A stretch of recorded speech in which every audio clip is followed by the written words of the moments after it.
So first of all, welcome everyone. Welcome to the House of Trust Summer Edition. Some of you have been involved here also yesterday, and we're going to have a brief video that we're going to show from yesterday, what happened, and a short summary. So I haven't seen it, so I'm excited to see.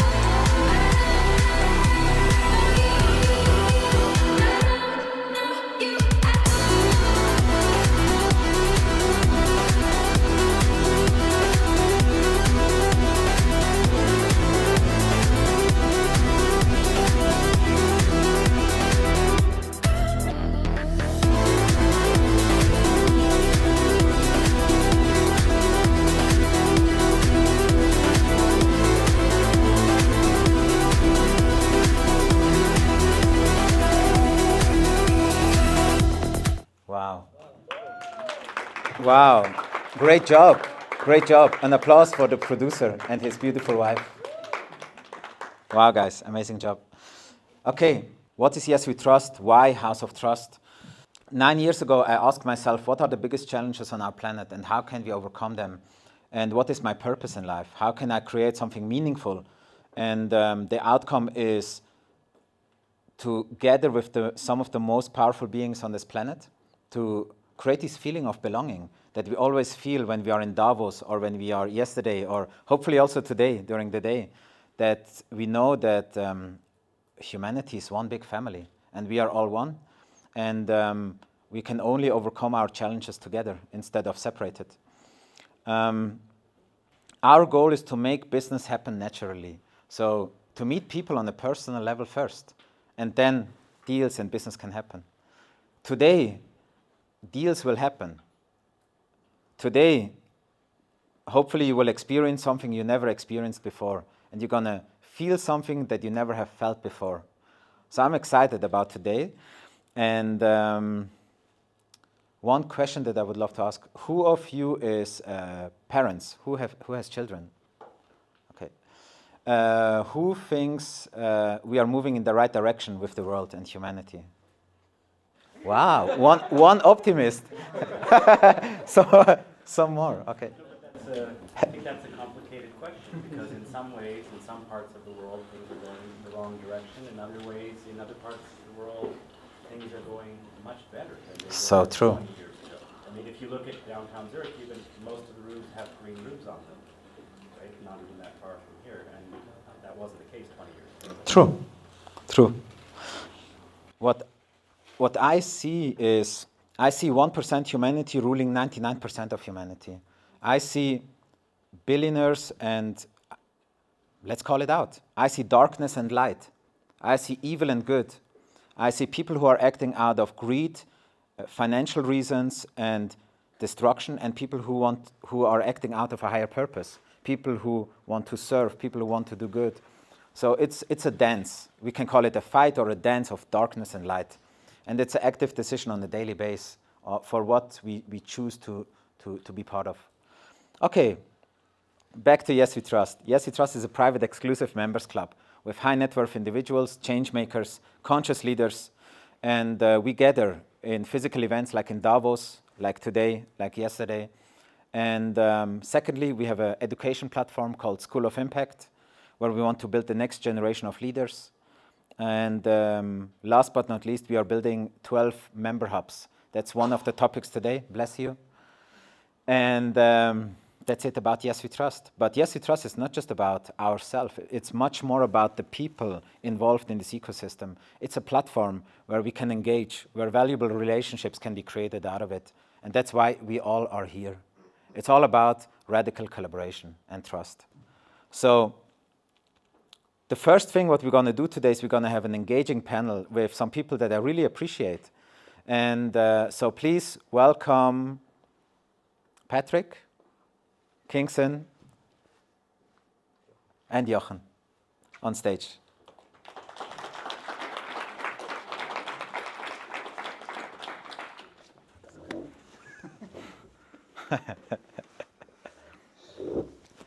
Welcome, guys. How are you? How do you feel? Beautiful. Refreshing. Refreshing. Okay. First of all, I would love to give you the mic and introduce yourself, because you are extraordinary people with extraordinary background, and what you're doing today is valuable. So before I waste time introducing you in my words, I would love to give you the mic and introduce yourself about the highlights of your career, what was the main important, and try to do it in 1-2 minutes. Thank you, Stefan. First of all, what amazing things. My first time ever after 100 times here in the winter to be here in the summer, so that's amazing. Really nice. My name is Jochen Wermuth. I'm a climate impact investor today. Someone I walked into says, Jochen the Happy this morning. That was very nice. I think that's a good title. I started out doing some physics, some math, some economics, some policy advice. And at some point I donated some money or part of my income to Greenpeace. And I started to make more money. I became a big donor to Greenpeace. And then someone said to me, do you notice that you make your money investing in oil, gas, and coal, destroying the planet? At the same time, you donate to Greenpeace. I said, yeah, that's interesting. And then someone took me to the north of Russia, where in my childhood, a close friend had died of cancer very painfully. She asked for help in dying. My mother, it was very difficult. And then I went to the north of Russia and saw a river covered in crude oil after an oil spill. That happens every year there. And I learned that if you drink the groundwater there, then of course you get cancer, you get double-headed babies, and so forth. I thought, really, do I want to have gasoline for a cent cheaper, or do I want a more expensive gasoline but good quality where people don't die? And we started building a global network called the Divest Invest Movement to divest out of fossil fuels into climate solutions. Today, we started with 10 million. Today, we're over 40 trillion committed. I am part of a tonic movement, which is a movement of people committed to invest across all asset classes with positive impact. Because I like gin and tonic, there's Global Impact Invest Network and tonic, and now there's yeswetrust. So I love working for a world which is a better place, and I think the force is with us now. We can do it. Thank you. My name is Patrick Matzinger. I'm a kind of serial entrepreneur, was running or building up a computer distribution company for about 3 decades, and felt about 7-8 years ago it's time to change. It was too narrow. Started to change the company, also from more KPI driven into more human-like and human-centric driven, more habits and coaching. After that was done, I left the company. Still present, but left it on the day side, and started to explore new things, learn a lot of new things.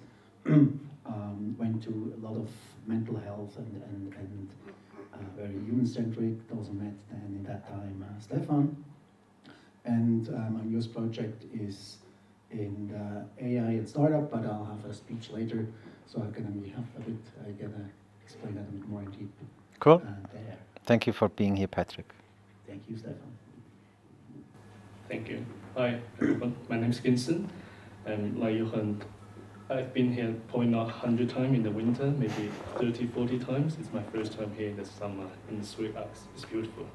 So I'm an investor. I started out as a financial trader, in fusion commodity, and then started investing on our personal wealth into startups, private equity, venture funds, until like about 6-7 years ago, we started working with a lot of family offices and also found Dot Investing, a private investment platform, working close to over 100 families across Europe, Asia, Latin America, helping them in terms of portfolio management, assets allocation.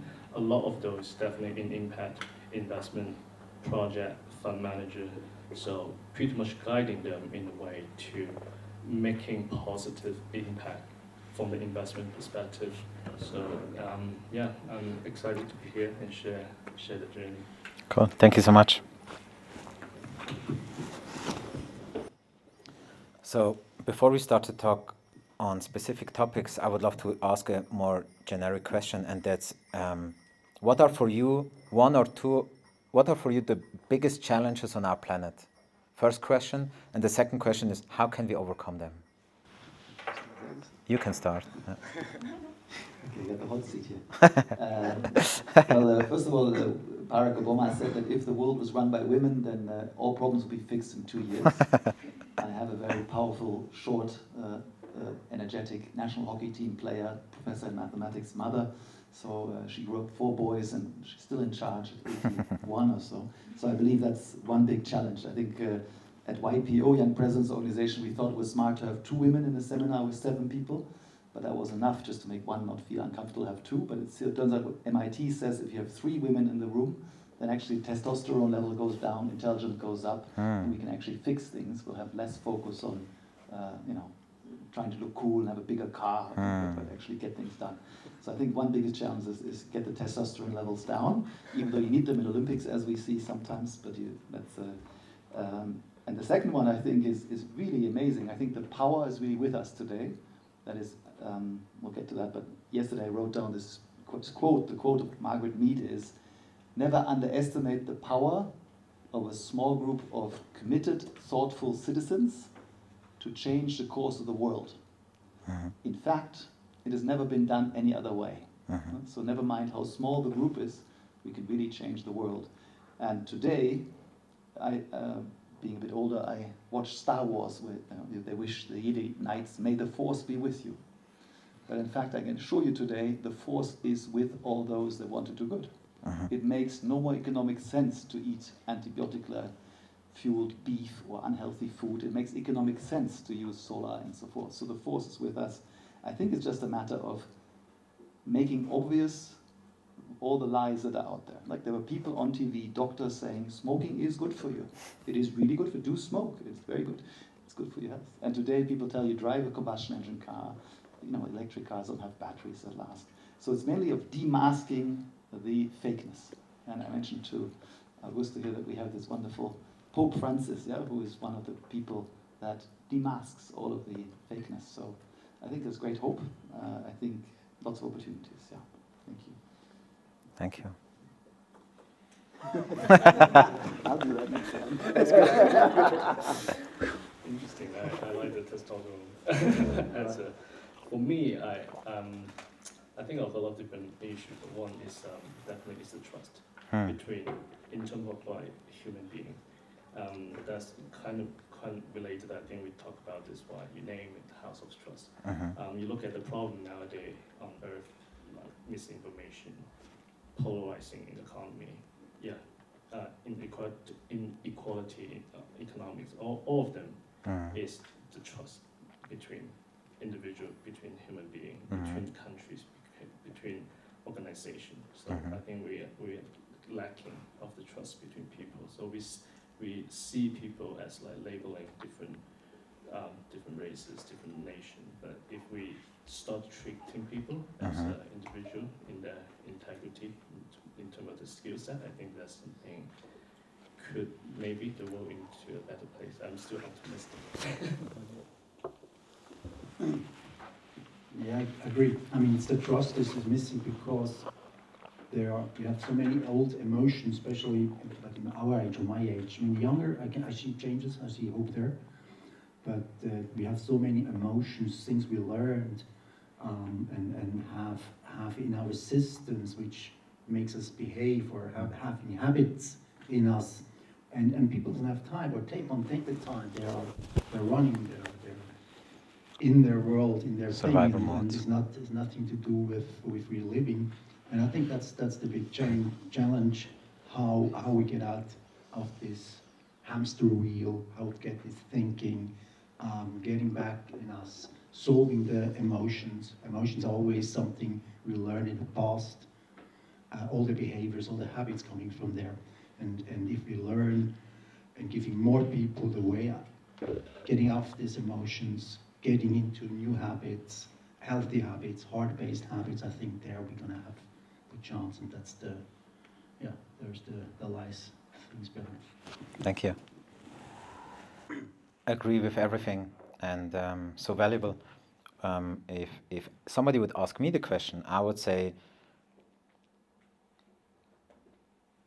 how is it possible that we have leaders that we trust, that should lead us, but they are controlled by people who are money-driven, lobbyism, politics? I believe they are part of the problem, not part of the solution. how can we systematically be divided?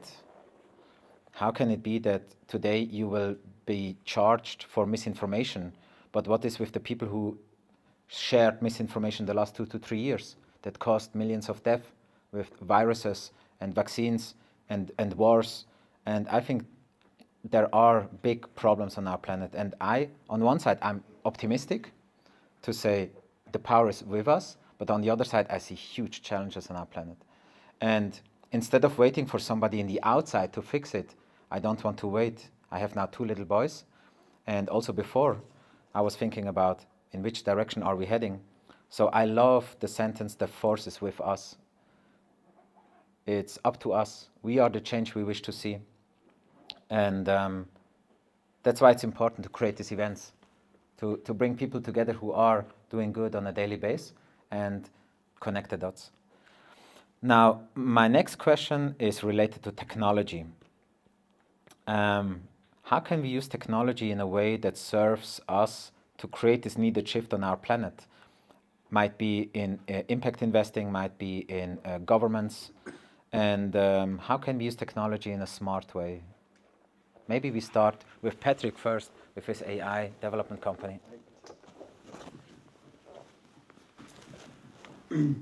True.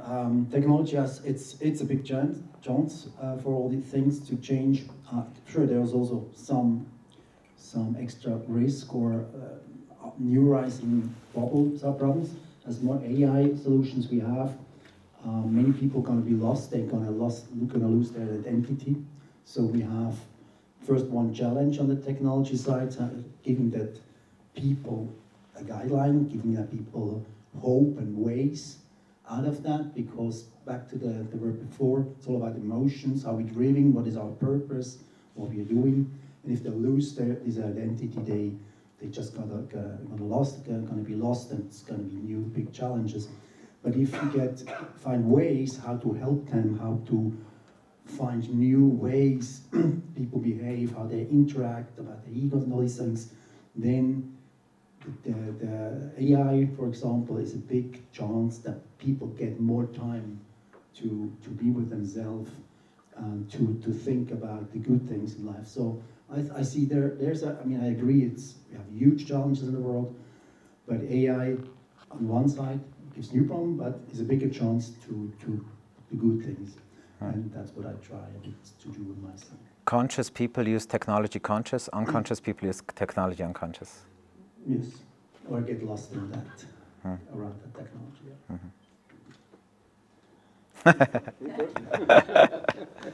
For me, technology, at the end of the day, technology is a way to making us work more efficient.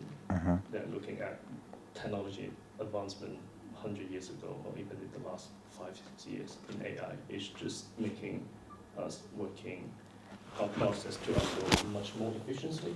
So for me, looking at from an investment perspective, how technology is changing, helping investors. Let's say when we look at deals 5-6 years ago, we looked at hundreds, thousands of funds pitched that every year. Yeah, how that's filtering, selecting the right startup, selecting the right investor. You're organizing meeting like probably takes 6 to 7 every day.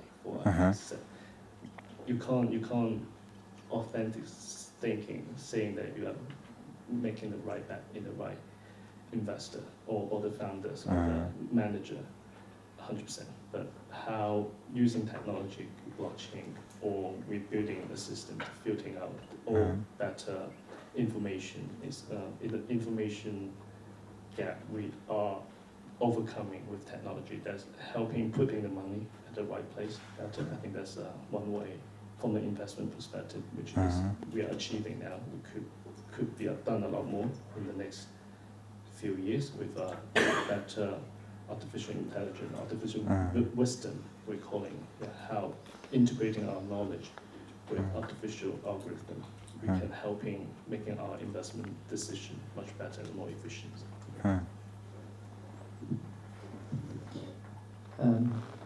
But the reason we speak English today is because the English invented the steam engine, and a little silly island, bunch of pirates, became the British Empire and we all speak English. Then they were so arrogant, they missed the oil and gas revolution, the combustion engine, and the Americans and the Russians became global powers. Technology again. Technology number 3, renewable power. You know, and every time 95% come from China. Guess who will dictate the rules of the future if we don't take charge? At the last industrial revolution, out of the first Dow Jones index, only one company survived, Western Union. Everything else was gone. We're now in the third industrial revolution. Everything you know as blue chips is about to disappear. So if you want to save your parents' or your grandparents' inheritance, if you want to create a safety for your children, you better think about where to invest today so you don't get killed by the current industrial revolution and you participate in the new champions that are coming up now. So it's I was very lucky in young age to be in a society, in a place and time where everything changed, right? But you've got to be on the right side of the change if you want to be part of it. And so it's an opportunity technology and a risk. Miss the train, it's going to be sad. Or as Einstein said, the 8th world miracle is compounded interest. Those who don't get it, pay it. Those who get it, earn it. Do earn it, and do earn it for the good. So we can defend our values. Our first president, Theodor Heuss, said, Europe, or the Occident, or Occidental values, are built on 3 mounts in Europe. The Acropolis for democracy, the Capitol in Rome for the rule of law. Singapore has outsourced the highest court to London, so that's why it's a powerful country. And love thy neighbor on Golgotha, right? We have these 3 values, we want to defend them. We better get access to the world's best technologies quick and move, have the courage to be the first movers and make it happen. And I invite you all to join that wonderful journey. Thank you. Wow. Wow. We have some projects here who will pitch later on their ventures. You all are investors, so give them a hint, give them some inputs. What are for you the most important criteria when it comes to investing in a project? Yeah, at the end it's very simple. It's I mean, I have a personal approach, which also I'll tell after. So it has to have a purpose to do something good for human well-being. And then there's 2 criteria. It has to solve a real problem, that a startup can be, an investment can be successful, and it has to have the right founder team. So it's simple. Nothing else for me matters. Okay. To me, it's authenticity. Yeah, because we're investing in people. Yeah, especially for project in a seed or Series A, early stage investment, because we all this number probably doesn't matter directly, because a lot of this projection is gonna not be relevant 5 years or 10 years in a row for seed stage investment. It's all about the people we invest in, doesn't fund managers, because if you invest in the right founder, yeah, the market product, of course, it matters. The problem or solution they're solving doesn't matter. But at the end of the day, the industry or the market changing, evolve, made out of what they foresee. So if the right people, they can make the right pivot. So I think it's the talent that the people is the most important. Thanks. You said it all. So I can only add I have maybe 3 hats. One is I invest my personal money. The second is out of a venture fund that I run. And the third is we have long-short equity strategies where we have daily liquidity. We go short all the evil stuff and long all the good stuff. And fourth, the German government has a sovereign wealth fund where I sit on the investment committee that set it all up. And yeah. I look for what's called exponential organizations by Singularity University, companies that can address a major challenge of humanity and grow exponentially. So I don't invest in projects. I love projects, but I'd rather invest in a company that makes 1,000 projects possible than to invest in one company. It may be that one company has the biggest valley of death in the first-of-a-kind factory. Like you've already seeded, you've already done A, B, C, you've proven everything, the thing is there. You just need 100 million euros, and nobody has them. So the European Union has created a European Tech Champion Fund with which they want to do 1 billion euro first of a kind factory funds, basically, or EU tech scale-up funds. So I'm looking for companies mainly that are going to prove with one factory that it works and then scale it globally, be it in solar, wind, or electric batteries. Yeah. And then, yeah, people. Thank you. Amazing insights. I hope that serves you guys. The next topic that I would love to speak about is evolution. It's old economy, new economy, generation shifts from families, wealth that is shifting. How can we achieve a smooth transition, or how can the transition happen in an impactful, positive way? And how can this transition be overcome in a positive way? Because we often have power that is holding back. We talked about parents with 80, 90 that still want to lead and guide. And then we have young people coming with new approaches. So what could be something that we could approach to overcome these challenges? Who has an answer first?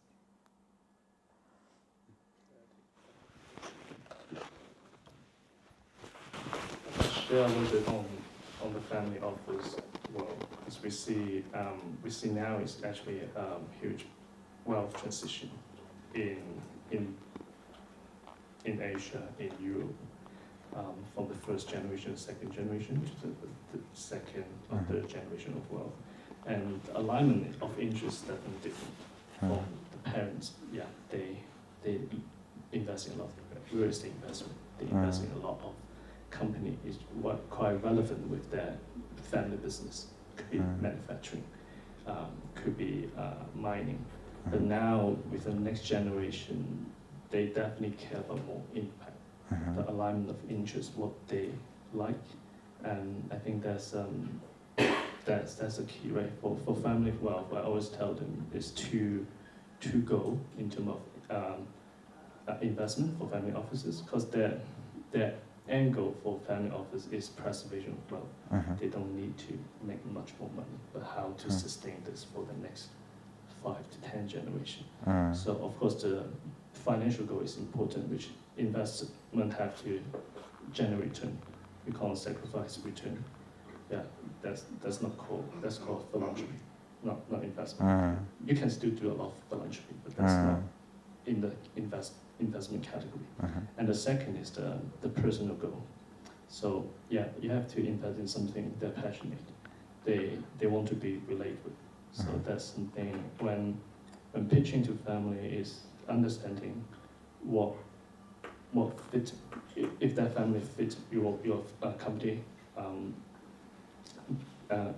Values category. So they could be a really valuable strategic investor. Yeah, so different than a venture capital. So they could be more resourceful than a lot of venture capitals. Yeah, so it's building the partnership with the investor. I think that's quite important. Thanks. Yeah, it's a difficult question for me, but I can maybe give an example how I do it, what I try to do. So after 3-4 decades working in a business and learning a lot of things, doing a lot of things, generating a lot of things, I then said, okay, I want to generate something new. And what I did, I chose the cleverest within our family. Your nephew. My nephew, exactly. So, and I thought, okay, he had a lot of talents. He's amazing. He has an amazing sensitive mind. So it's really different thinking, even within the youngs, and extremely ambitious to fairness to within everybody. So I thought, okay, if I generate something with him, then I can bring my knowledge and my background and my trust umbrella around him and all this that idea. Then I can have a transfer of not wealth but know-how and something can give something further. Then on that way, then even we brought our stepmother, his step-grandmother, into the game, not in the company, but she has a very extremely talent. She is, I would say, kind of the world best homopath. Now we try to digitalize her knowledge and bring it into an AI. So we transfer know-how. We bring know-how which would get lost if she dies. We can bring it back, or we can bring it back into the system, and third generation in the family, but also outside can use that. It's just, it remains. So. Thanks for sharing. I can share from the Tonic network the most dramatic or most moving moments were when multi-generational family offices shared their journey. And often, unfortunately, in families or ever in life, when there's money involved, there's battles, there's insulted people, there's an old man that doesn't want to let go often. Maybe also, well, I don't know if such silly women so many, but many old men don't want to let go. And so, if you invest with true impact and true purpose, all of a sudden the older generation can reconnect to the newer generation. So I think it's a good way to bring the family back together. So I'm at least trying to get my children to early on to understand that they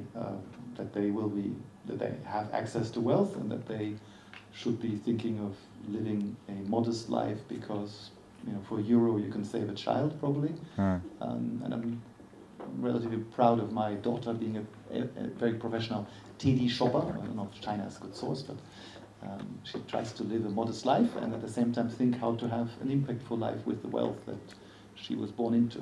So, but I learned that from other families past who had horrible stories. They call it a spaghetti bowl of family relationships, and everybody fighting each other. And then all of a sudden that one aim came in, and we decide our family aim is whatever it is they choose to do, be it women's rights, be it gender lens investing, be it climate, be it whatever it is. And that unites the family, and that's really worthwhile, because my mother had a stroke or something recently and didn't recognize anybody anymore, didn't know what her name was. I got there at 4 in.the, I held her hand, and she woke up and said, "Good morning, Jochen." So, what does Visa say? You can't pay for that, yeah? Whatever it is. That's advertising. Priceless. Priceless. Thank you so much for sharing, guys. Any last words? Anything that you want to share with the crowd before we wrap up? The force is with you. I'll have a speech later, then I'm going to have more words. I'll just say have fun. Cool. Thank you. Thank you, guys. Thank you. I have one question. Yes, one question. What? The blue chips, Okay. which, the questions for you three of all. What are the blue chips in 10 years for you? Like, if you invest, like right now, you have 10,000, 20,000, where you put this 10 or 20,000? I think that's a good thing. Let's allow the audience to have 1, 2, 3 questions. So, Ivo, great job. Let's first of all remember what not to do, if I can. So my grandmother comes from a family of forestry owners, and we gave a 300-year-old tree to the new English embassy or something as a welcome gift.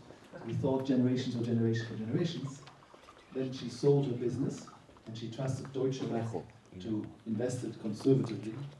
She had, my father, who's her son-in-law, she refused to talk to him. Okay. And he put it into a stock market blue chip German fund between 2000 and 2003, lost 50%. They said, congratulations, you lost 1% less than the index. So that's what you not do. or don't listen to Allianz, they sell you a coal-free fund in which RWE is the biggest position. They say, how come RWE is your biggest position in a coal-free fund? It's a coal maker. They said, well, you have to have a division, some point, a limit. Some company starts with 100% coal and become a renewable company.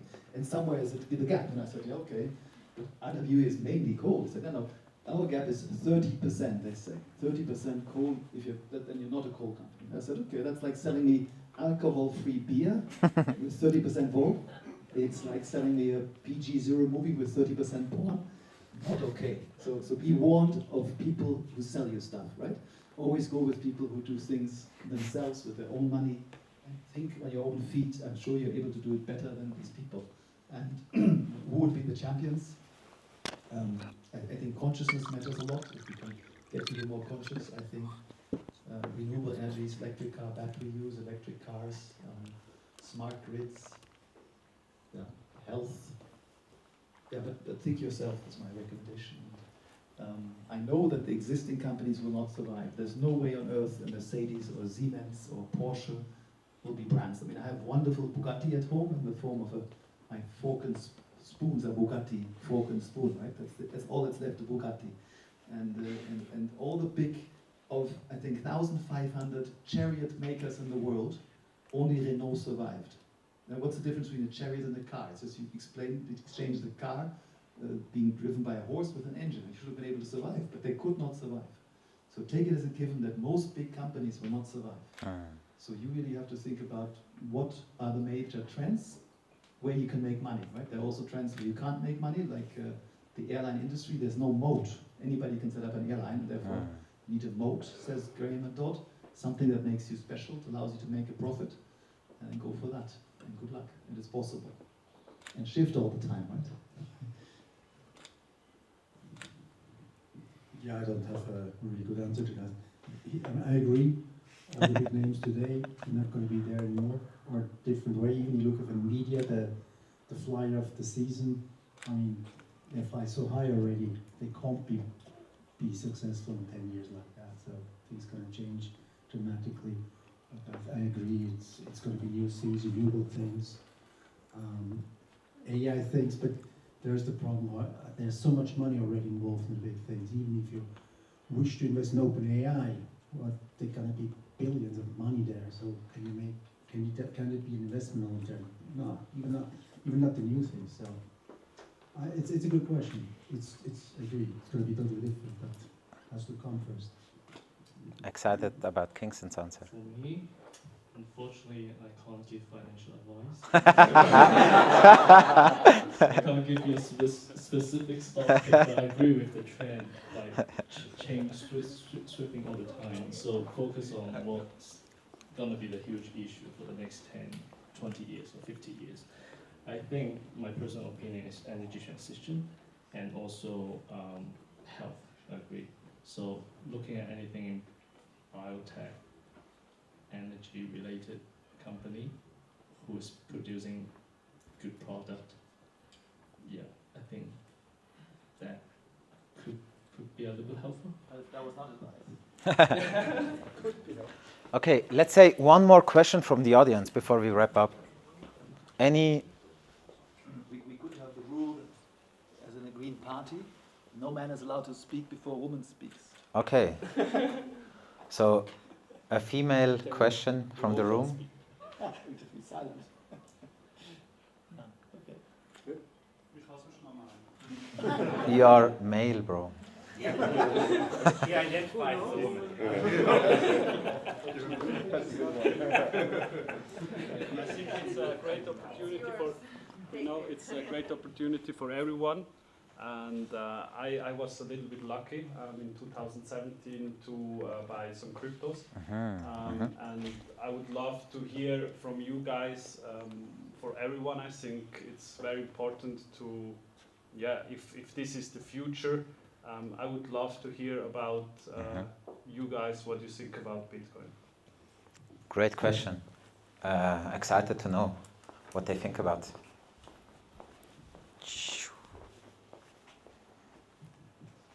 Bitcoin or crypto? Both. Let's talk about both. Crypto is different. It's a lot more than Bitcoin. Yeah. It's also different than blockchain, Web3. So now all this term is getting blurry. Yeah, across all of those. So personally, I'm still optimistic for Bitcoin or Bitcoin-related product.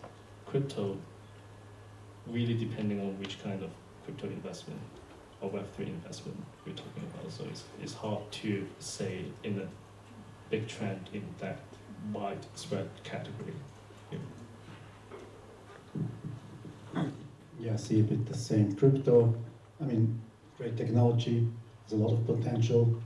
We can do many things, but it's the real thing still has to come. And I'm saying on Bitcoin, I'm optimistic. It's half its development. Trends don't seem to be broken.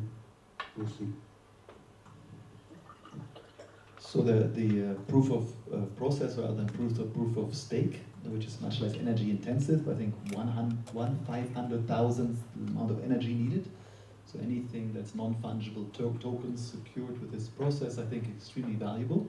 If you have the ability, for example, to afforest an area in the north of Australia, you can capture CO2 at a rate of 6 euros a ton, and a ton of CO2 causes 200 euros in damages.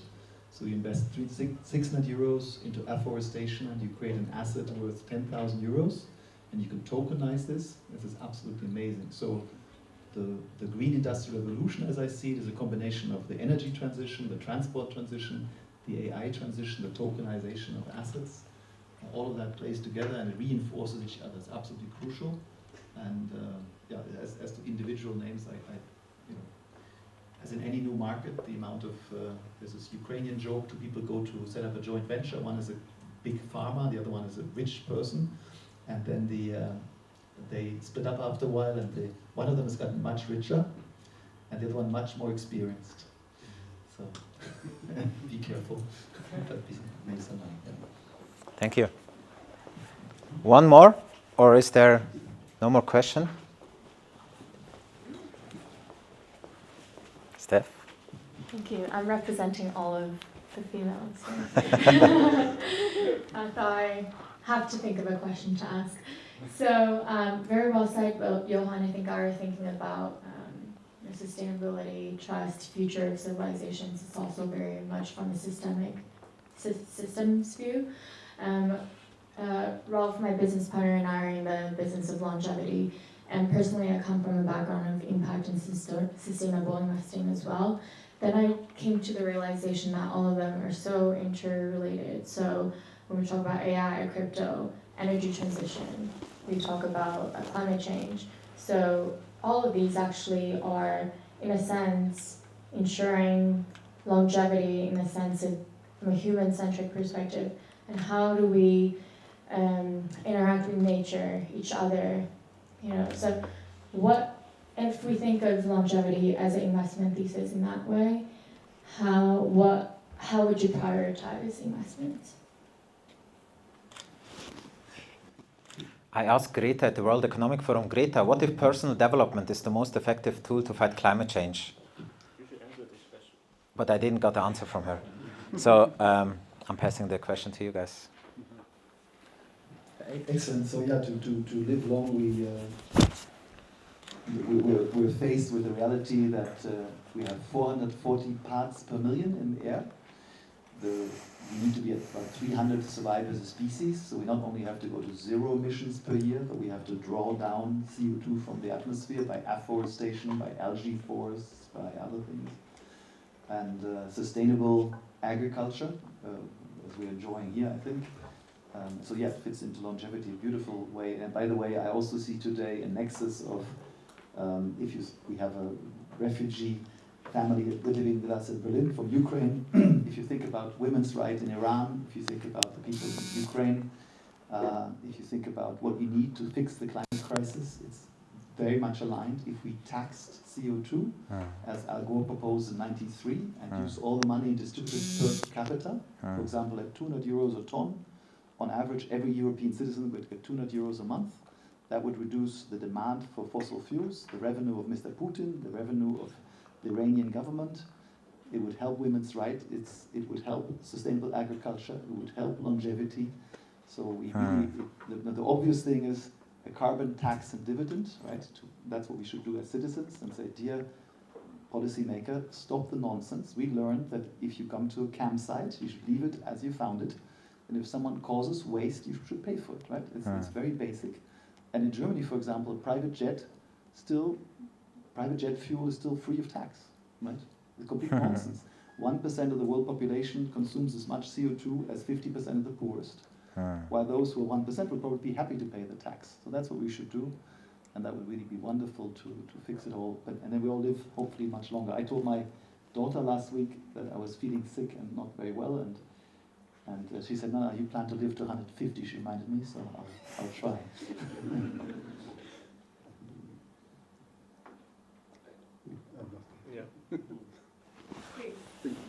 Nothing to add, sorry. Cool, guys. Again, an applause for the three gentlemen. Thank you for the questions. And I mean, what we humans love to do most is to talk. And now you have to listen, but later on we have a network part. You can exchange with each other, you can ask more questions, and I think that's all about.